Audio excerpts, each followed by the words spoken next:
فَلْيَتَّقُوا اللَّهَ وَلْيَقُولُوا قَوْلًا سَدِيدًا آمنت باللہ صدق اللہ مولانا العظیم وبلغنا رسولہ النبی الکریم الامین رب اشرح لی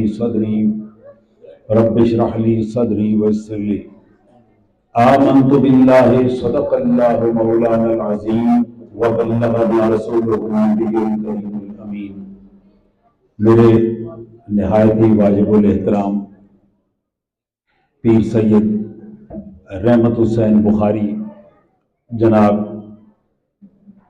غیور شاہ صاحب اور تمام صاحبزادگان اور میرے حاضرین محترم، السلام علیکم ورحمۃ اللہ وبرکاتہ۔ اللہ تعالیٰ نے ہمیں ایک سال بعد پھر یہ موقع دیا کہ ہم اپنے مرشد کے آستانے پہ اکٹھے ہوئے ہیں اور ان کے فیوض و برکات سے منور ہو کے انشاءاللہ ہم یہاں سے واپس جائیں گے۔ یہ ہم سب کی بہت بڑی خوش بختی ہے کہ اللہ تعالیٰ نے ہمیں یہ موقع عطا فرمایا اور ہم نے اس موقع سے فائدہ اٹھایا۔ اللہ تعالیٰ ہمارا آنا بھی قبول فرمائے، یہاں بیٹھنا بھی قبول فرمائے اور واپس جانا بھی قبول فرمائے۔ مجھے سٹیج پہ تمام صاحبزادگان کا اکٹھا بیٹھنا بہت اچھا لگتا ہے۔ الحمدللہ آج بھی یہ سارے اکٹھے ہیں۔ 3 دن پہلے میرے پاس لیاقت شاہ صاحب کا فون آیا تو میرا خیال تک شاید وہ یہاں پہ ہیں، تو انہوں نے بتایا کہ میں عمرے پہ جا رہا ہوں، تو انہوں نے جمعرات کو عمرے کے لیے نکلنا ہے، تو ان کی وہ غیر حاضر نہیں ہیں۔ انہوں نے ایکچولی اپنی حاضری لگوائی کہ جی میں چونکہ عمرے پہ جا رہا ہوں اس لیے شاید میں یہاں پہ موجود نہیں ہوں گا، تو میں نے ان سے گزارش کی کہ آپ عمرے پہ جا رہے ہیں، پاکستان کے لیے بھی دعا کیجئے، عالم اسلام کے لیے بھی، اور خاص طور پہ حضرت پیر رحمت علی شاہ صاحب رحمۃ اللہ تعالیٰ علیہ ان کے سلسلے اور ان کے خانوادے کے لیے وہاں پہ بہت دعائیں کیجئے۔ انشاءاللہ تعالیٰ عزیز اللہ تعالیٰ ان کا جانا اور وہاں پہ حاضری یہ ساری قبول فرمائے گا، آپ کی طرف سے بھی اور ہماری طرف سے بھی۔ میں اگلے 45 منٹ میں ایک مختلف موضوع پہ، خطاب نہیں ہے آج کا میرا، میں الطافیہ فاؤنڈیشن کا آج آپ کو تعارف کرواؤں گا۔ ہر سال میں حاضر ہوتا ہوں تو میں نے ابھی تک اس کا تعارف نہیں کروایا، کسی وجہ سے کہ ہم کسی جگہ پہ پہنچ جائیں، کسی قابل ہو جائیں تو پھر ہم اس کا تعارف کروائیں۔ تو وہ ایک یتیم بچوں کے لیے مجھے خیال آیا کہ ہم یتیم بچوں کی پرورش کا اور اعلیٰ تعلیم کا ایک انتظام کریں۔ الحمدللہ اس وقت ہم اس سٹیج پہ پہنچے ہیں، ہمارا ارادہ ہے کہ آنے والے مئی میں ان کی کلاسیں بٹھائی جائیں، تو ابھی وہ جگہ ہے جہاں پہ آپ کو اس کا تعارف کرانا ضروری ہے۔ اللہ تعالیٰ کا قرآن پاک میں ارشاد ہے، سورہ نساء 4 سورت 9 آیت، اللہ تعالیٰ ارشاد فرماتا ہے وَلْيَخْشَ الَّذِينَ لَوْ تَرَكُوا مِنْ خَلْفِهِمْ ذُرِّيَّةً ضِعَافًا خَافُوا عَلَيْهِمْ۔ یتیموں کی سرپرستی نہ کرنے والے لوگوں کو یہ بات ذہن میں رکھ کے اللہ تعالیٰ سے ڈرنا چاہیے۔ لَوْ تَرَكُوا مِنْ خَلْفِهِمْ ذُرِّيَّةً ضِعَافًا، اگر وہ اپنے پیچھے بالکل نہایت بے سہارا اور کمزور بچے یتیم چھوڑ جائیں، مجھے اگر یہ خدشہ اپنی اولاد کے متعلق ہے تو مجھے اسی طرح کے یہ خدشے اپنی اولاد کے متعلق ہیں تو مجھے یہ خدشہ اور لوگوں کے لیے بھی ہونا چاہیے۔ فَلْيَتَّقُوا اللَّهَ، مجھے آپ کو یتیموں کے معاملے میں اللہ تعالیٰ سے ڈرنا چاہیے۔ وَلْيَقُولُوا قَوْلًا سَدِيدًا، تو انہیں ایسی بات کرنی چاہیے جو سچی بھی ہو اور اللہ تعالیٰ کو پسند ہو۔ میرے پیارے دوستو، سورہ الفجر سورہ نمبر 89 آیت نمبر 17 اللہ تعالیٰ کا ارشاد ہے فَأَمَّا الْإِنسَانُ إِذَا مَا ابْتَلَاهُ رَبُّهُ، انسان کا حال یہ ہے کہ اللہ تعالیٰ اسے 2 آزمائشوں میں ڈالتا ہے۔ ابھی یہ دھیان سے سنیے گا، یہ آپ کی اور میری بات ہو رہی ہے عرش معلیٰ پہ۔ اللہ تعالیٰ فرماتا ہے کہ جب اس کو میں پہلی قسم کی آزمائش میں ڈالتا ہوں تو اسے کیا کرتا ہوں؟ فَأَكْرَمَهُ وَنَعَمَهُ، میں اسے عزت و توقیر سے نوازتا ہوں اور اسے بے شمار نعمتوں سے نوازتا ہوں۔ آگے فَيَقُولُ رَبِّي أَكْرَمَنِ، جب میں اسے یہ کچھ دیتا ہوں تو وہ کیا کہتا ہے کہ میرے رب نے مجھے عزت عطا فرمائی، اور جب میں اسے دوسری قسم کی آزمائش دیتا ہوں وَأَمَّا إِذَا مَبْتَلَاهُ فَقَدَرَ عَلَيْهِ رِزْقَهُ، تو میں دوسری آزمائش میں اس کا رزق تنگ کر دیتا ہوں۔ رزق سے مراد روٹی پانی کھانا پینا نہیں ہے، اس کے علاوہ اولاد ہے، یہ بھی رزق ہے، اولاد یہ بھی رزق ہے، آپ کی نوکری یہ بھی رزق ہے، شادی ہے یہ رزق ہے، یہ ہر عطا اللہ تعالیٰ کی ہر عطا کو رزق کہا جاتا ہے۔ تو اللہ تعالیٰ فرماتا ہے کہ میں اس کا رزق تنگ کرتا ہوں، اور جب اس آزمائش میں ڈالتا ہوں تو پھر بندہ کیا کہتا ہے فَيَقُولُ رَبِّي أَهَانَنِ، میرے رب نے مجھے ذلیل کر کے رکھ دیا۔ اور یہ ہماری روزمرہ کی بات ہے، یہ ایسی کوئی انہونی نہیں۔ اب آگے اللہ تعالیٰ اس بات کا جواب دے رہا ہے، کہتا ہے کلا، ہرگز ایسا نہیں ہے، میں نے جان بوجھ کے ذلیل نہیں کیا، بلکہ ہوا کیا بل لا تکرمون الیتیم، تم نے یتیم کی عزت اور توقیر نہیں کی، اس وجہ سے تم ذلیل ہو گئے۔ آگے سنیے سورہ البلد سورہ نمبر 90 آیات 8 سے لے کر 16 تک۔ الم نجعل لہ عینین، کیا میں نے تمہیں دو آنکھیں نہیں دی، ولسانا وشفتین، کیا ہم نے تجھے زبان اور ہونٹ نہیں دیے، وہدیناہ النجدین، ہم نے تمہیں نیکی اور برائی دونوں راستے دکھا دیے۔ آگے فلاقتحم العقبہ، اتنی نعمتیں لینے کے باوجود تم سے یہ نہ ہو سکا کہ تم میرے لیے اپنی زندگی میں ایک مشکل فیصلہ کرتے۔ وما ادراک ما العقبہ، تو تمہیں کوئی سمجھ آئی کہ وہ مشکل فیصلہ کیا ہے، وہ گھاٹی میں سے گزرنا کیا ہے؟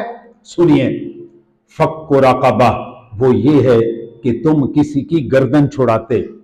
علماء نے گردن چھڑانے کی دو تعویلیں کی ہیں، ایک یہ کہ کوئی شخص غلام ہے اس کو غلامی سے آزاد کرائے، اور دوسری کوئی آدمی قرض میں جکڑا ہوا ہے اس کی جگہ پہ قرض ادا کر کے اس کی گردن چھڑائے۔ اب یہ میرا خیال ہے کہ زندگی کے دونوں بڑے مشکل فیصلے ہیں کہ اپنی کمائی، محنت کی کمائی، بڑی مشکل سے کما کے رکھا ہوا پیسہ ہم کہاں پہ لگائیں؟ کسی غلام کو آزاد کرانے میں، اور دوسرا کس لیے؟ کسی کا قرض ادا کرنے کے لیے۔ ہم میں سے کتنے لوگ ہیں جن کے پاس یہ توفیق ہے اور وہ کسی کا قرض اتارنے میں مدد کرتے ہیں؟ اللہ تعالیٰ نے ارشاد فرمایا او اطعام فی یوم ذی مسغبہ، اب اگلا کام اس سے بھی آسان، اگر وہ یہ نہیں کر سکتے تو انہیں کیا چاہیے تھا کہ کسی بھوکے کو بھوک کے وقت کھانا کھلا دیتے، کسی بھوکے کو تلاش کرتے۔ یہ پیشہ ور منگتے کی بات نہیں ہو رہی، یہ اس کی بات ہو رہی ہے جو وائٹ کالر جس کو ہم کہتے ہیں، کہ جو خوش لباس ہے لیکن اس کے اوپر تنگ دستی ہے، اس کو کھانا کھلاتا۔ یتیما ذا مقربہ، یا کسی ایسے یتیم کی پرورش کرتا جو یتیم اس کا رشتہ دار بھی ہوتا۔ ہم اپنے گھر میں چھوڑ کے اور لوگوں کی مدد کر رہے ہوتے ہیں، جو سب سے پہلا حق ہے وہ کس یتیم کا ہے؟ جو آپ کا رشتہ دار ہے۔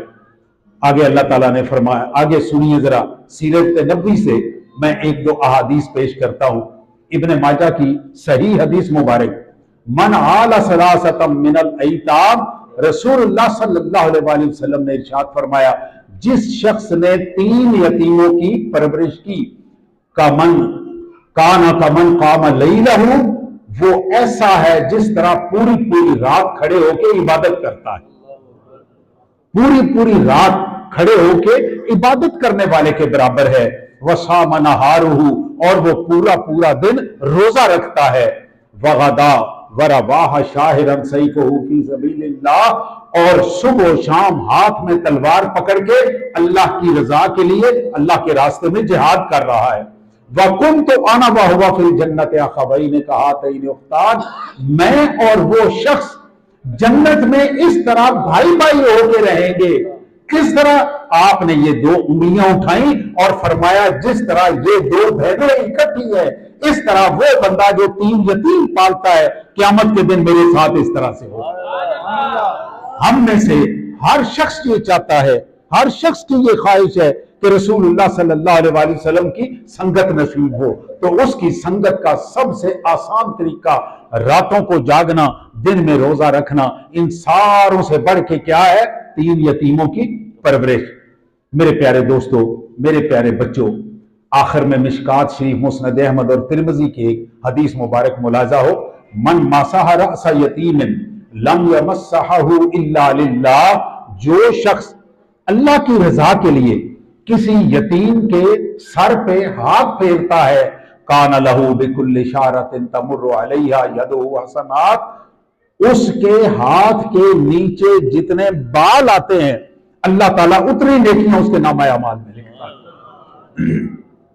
وَمَنْ أَحْسَنَ إِلَىٰ يَتِيمٍ أَوْ یتیم، اور جو شخص اپنے زیر کفالت کسی یتیم بچی یا یتیم بچے کے ساتھ اچھا سلوک کرتا ہے، اِنْدَهُ كُنْتُ أَنَا وَهُوَ فِي الْجَنَّةِ كَهَاتَيْنِ وَقَرْنَ، آپ نے پھر یہ 2 انگلیاں اٹھائیں اور فرمایا کہ وہ قیامت کے دن میرے ساتھ اس طرح سے ہوگا جس طرح اس انگلی کے ساتھ یہ دوسری انگلی ہے۔ میرے پیارے بچوں، آگے آئیے میں تھوڑا سا یہ تعارف کراؤں۔ الطافیہ فاؤنڈیشن مذہب، عقیدہ، رنگ و نسل اور جنس، ان سب سے بالا تر ہو کے ایک پرعزم اور غیر کاروباری اور غیر سیاسی تنظیم ہے۔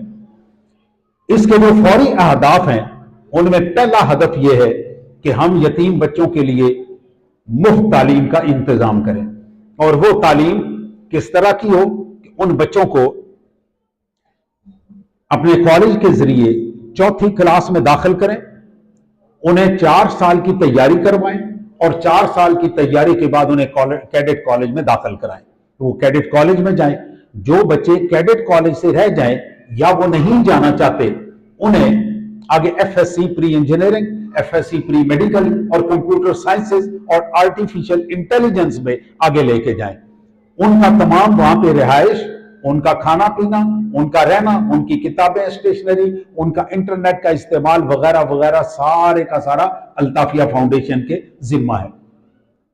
ان کے کالج کی، ہاسٹل کی ہم تعمیر کرتے جا رہے ہیں، میں آگے اس کی تفصیل عرض کرتا ہوں۔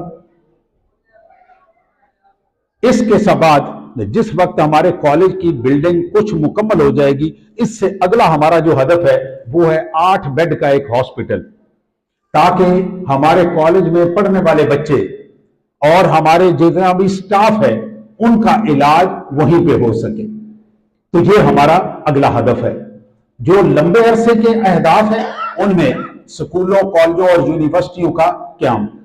ہم نے الحمدللہ الطافیہ فاؤنڈیشن کے بورڈ آف ڈائریکٹرز نے مل کے اس کی رجسٹریشن جو کروائی ہے، وہ رجسٹریشن ہم نے سکول کے لیے اپلائی کیا تھا، بعد میں ہمیں پتا چلا کہ ہم اگر سکول کی بجائے کالج یا یونیورسٹی منظور کروا لیں تو ہمیں یہ آسانی ہوگی، بار بار یہ عمل دہرانا نہیں پڑے گا۔ الحمدللہ ثم الحمدللہ، اللہ تعالیٰ کے فضل و کرم سے، بزرگوں کی نظر کرم سے ہم نے پہلی گو میں یونیورسٹی منظور کرا لی ہے۔ تو ہمارے جو یہ بچے پڑھیں گے یہ یہیں پہ ماسٹرز تک کی کلاس پڑھ کے پھر نکلا کریں گے۔ کمپیوٹر سائنس، انفارمیشن ٹیکنالوجی اس کا مرکز بنانا، غریب عورتوں کے لیے دستکاری اور ٹیکنیکل سکول، سلائی کڑھائی کا مرکز، یتیم، نادار، ضرورت مند اور مستحق بچوں کی شادی اور ان کی ضروریات مہیا کرنا۔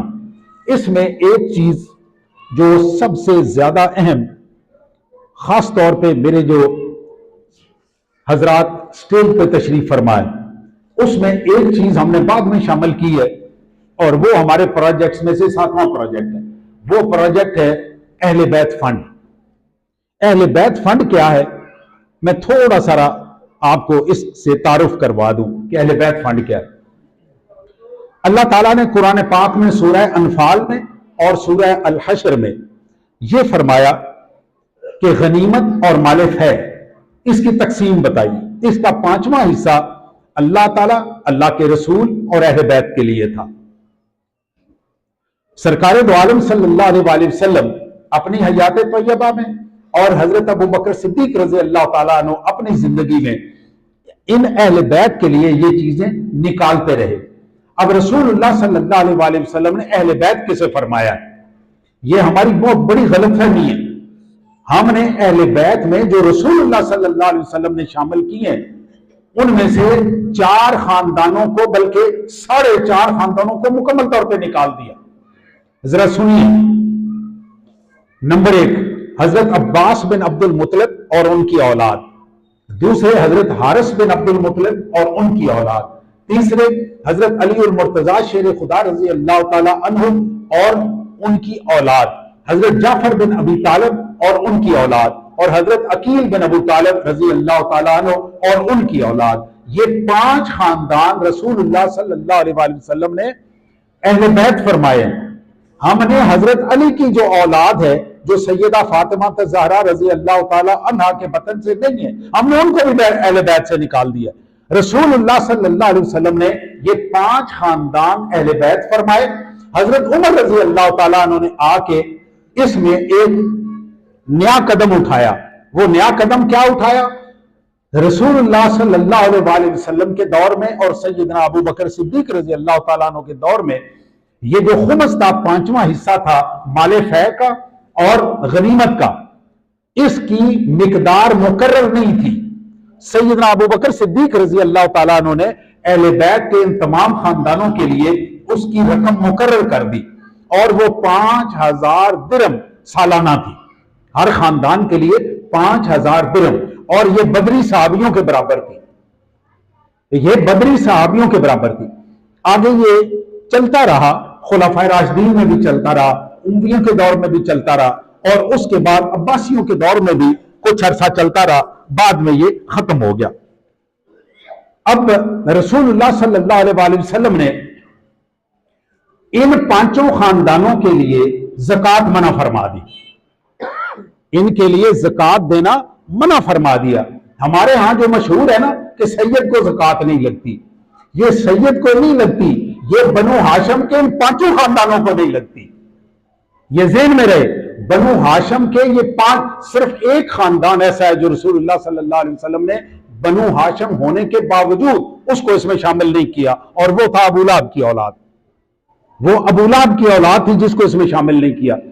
تو میرے پیارے دوستو، اس وقت زکوٰۃ اس لیے رسول اللہ صلی اللہ علیہ وسلم نے ان کی منع فرمائی کہ انہیں مال غنیمت اور فیع میں سے حصہ ملتا تھا، بعد میں فیع میں سے بھی حصہ بند ہو گیا اور زکوٰۃ میں سے بھی غنیمت میں سے بھی حصہ بند ہو گیا۔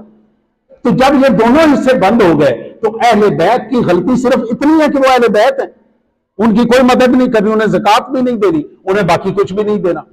اگرچہ ابھی اس وقت جو تحقیق ہوئی ہے اس میں ہمارے زیادہ تر علماء پیر میر علی شاہ صاحب رحمۃ اللہ تعالیٰ علیہ، ابھی آج طاہر القادری صاحب، مولانا مفتی منیب الرحمان، ان ساروں نے اس پہ نئی تحقیق کی ہے کہ جب تک مال فیع یا مال غنیمت یا حکومت اپنے خزانے سے اہل بیت کے لیے وظیفہ مقرر نہیں کرتی، اس وقت تک اہل بیت کے تمام خاندان زکوٰۃ لے سکتے ہیں۔ مجھے یہ اچھا نہیں لگتا، میں بھی ان 5 خاندانوں میں شامل ہوں، میرا نہیں دل کرتا کہ مجھے کوئی بندہ فتویٰ ہونے کے باوجود مجھے زکوٰۃ دے، مجھے زکوٰۃ لے، یا میں زکوٰۃ کا سوال کروں، مجھے اچھا نہیں لگتا۔ اس کے لیے میں نے ایک اہل بیت فنڈ کا ہم نے قیام کیا ہے، ہمارے پورے بورڈ آف ڈائریکٹرز نے مل کے اہل بیت فنڈ میں ہماری پاکیزہ رقم، جس میں نہ زکوٰۃ ہے، نہ اس میں عشر ہے، نہ اس میں فطرانہ ہے، جو آپ کی اپنی کمائی ہے وہ پیسہ اس میں ڈالیں گے، اور اس میں انشاءاللہ تعالی اہل بیت کی وہ بچیاں جو پیسوں کی وجہ سے شادی کے لیے بیٹھی ہوئی ہیں، ان کی شادیاں اس فنڈ میں سے کرائی جائیں گی۔ یہ پہلا مرحلہ جو ہی میرا پایا تکمیل کو پہنچتا ہے تو الطافیہ فاؤنڈیشن اس کا الگ سے ایک اکاؤنٹ بنا کے اس میں کام شروع کرے گی۔ ہم نے الطافیہ فاؤنڈیشن نے جو اس وقت کالج کی عمارت شروع کی ہے، اس کا ٹارگٹ کیا ہے کہ ہم 500 یتیم طالب علموں کے لیے وہ یونیورسٹی بنائیں گے۔ ابھی اس کا ایک مرحلہ الحمدللہ مکمل ہو گیا۔ اس کا نام، وہ جو کالج ہے اور ایجوکیشن انسٹیٹیوٹ ہے، اس کا نام ہم نے رکھا ہے زبیدہ خانم ایجوکیشن انسٹیٹیوٹ۔ یہ میں نے اپنی والدہ محترمہ کے نام پہ یہ رکھا ہے. میری والدہ محترمہ کا اس میں گرامی زبیدہ خانم تھا، نیک عورت تھی اور یاد رکھنے کے قابل عورت ہے. میرے گاؤں کی تقریباً 25% عورتیں جو 4 نسلوں میں، ہم ایک نسل گنتے ہیں 20 سال کی، تقریباً وہ میری والدہ سے انہوں نے قرآن پاک پڑھا ہوا ہے. میں نے شاہ صاحب ابھی تک اپنی ہوش میں یہ نہیں سنا کہ کسی عورت نے کسی مرد کو حافظ بنایا ہو. میری والدہ صاحبہ نے، ہمارے گاؤں میں ایک شخص تھا، اس کا نام تھا شیخ مولا بخت، وہ فوت ہو گیا. اس وقت اس کا ایک بیٹا تھا جس کا نام تھا منظور احمد، اور اس کی عمر اس وقت صرف اور صرف 1 سال تھی.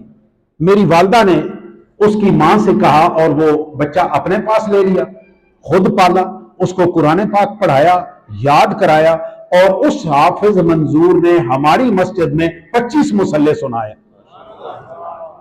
تو یہ اعزاز مجھے نہیں ابھی تک یاد کہ تاریخ میں کسی عورت نے کسی مرد کو قرآن پاک یاد کرایا ہو. 15 سپارے ان کی اپنی روزانہ کی منزل تھی، اور وہ قرآن پاک پڑھاتی تھی تو ان کا والناس پہ قرآن پاک مکمل نہیں ہوتا تھا. اس کے بعد ایک کتاب تھی رکن دین، ابھی تو وہ ختم ہی ہوگی، بہت اچھی کتاب تھی وہ رکن دین کتاب، تقریباً 250 صفحے کی کتاب ہے، وہ پوری کی پوری پڑھاتی تھی. پھر عورتوں کی ایک کتاب تھی، اس کی 4 جلدیں تھیں، چھوٹی چھوٹی کتابیں تھیں، اس کو کہتے تھے تعلیم النساء. 4 کتابیں تھیں، پہلی کتاب، دوسری، تیسری، چوتھی، وہ کتابیں پڑھاتی تھی. جس دن تعلیم النساء کی 4تھی کتاب مکمل ہوتی تھی، اس دن ان بچیوں کا قرآن پاک مکمل ہوتا تھا. اس میں بچوں کو رہنے کی، گھروں میں خدمت کرنے کی، اپنے کام کرنے کی، والدین کے ساتھ رہنے کی، یہ ساری کی ساری اس میں تعلیم ہے. ایک چیز میں آپ کو اپنے تجربے اور اپنے سامنے دیکھی ہوئی چیز کی بتاتا ہوں کہ سینکڑوں بچیوں نے میری والدہ سے قرآن پاک پڑھا، اور جن بچیوں نے قرآن پاک ان سے پڑھا، ان میں سے ایک بھی بچی ایسی نہیں ہے جس کو طلاق ہوئی ہو اور واپس گھر آئی ہو. ایک بھی بچی ایسی نہیں ہے، کیونکہ وہ بچیوں کی تربیت کرتی تھی ساتھ، اور وہ بچیاں اپنی ماں سے زیادہ ہماری والدہ سے محبت کرتی تھی. ایک بچی ہمارے پڑھتی تھی قرآن پاک، ارشاد نام تھا اس کا، وہ درخت سے گری تو درخت سے گری، یہاں سے اس کو وہ کوئی لکڑی ٹکری اور یہ ساری کی ساری اس کی بغل کے نیچے سے وہ کٹ گیا، بالکل اتر گیا گوشت اس کا. ماں اس کی سامنے کھڑی ہوئی ہے. اب اس نے شور مچایا کہ اپنی بیٹی کو آگے دوڑوں اور اس کو دیکھوں کہ کیا ہوا ہے، اور وہ بچی آگے سے کیا شور کر رہی ہے، اپنی ماں سے کہہ رہی ہے کہ مجھے اماں جی کے پاس لے چلو. اتنا اپنی ماں کو چھوڑ کے وہ ان کے پاس آتی. تو میں نے ان کے نام پہ اس کا نام زبیدہ خانم ایجوکیشن انسٹیٹیوٹ رکھا ہے. اس میں ہم قرآن پاک، حدیث مبارک، فقہ، انگلش، ریاضی، سائنس، اردو، آرٹیفیشل انٹیلیجنس یہ پڑھائیں گے انشاءاللہ تعالی. اور پہلا سال جو ہمارا ہوگا جس میں ہم بچے 4تھی کلاس میں لیں گے، اس میں انہیں پہلی سے لے کر 3ری کلاس تک یہ پوری کی پوری ریویژن کرائیں گے.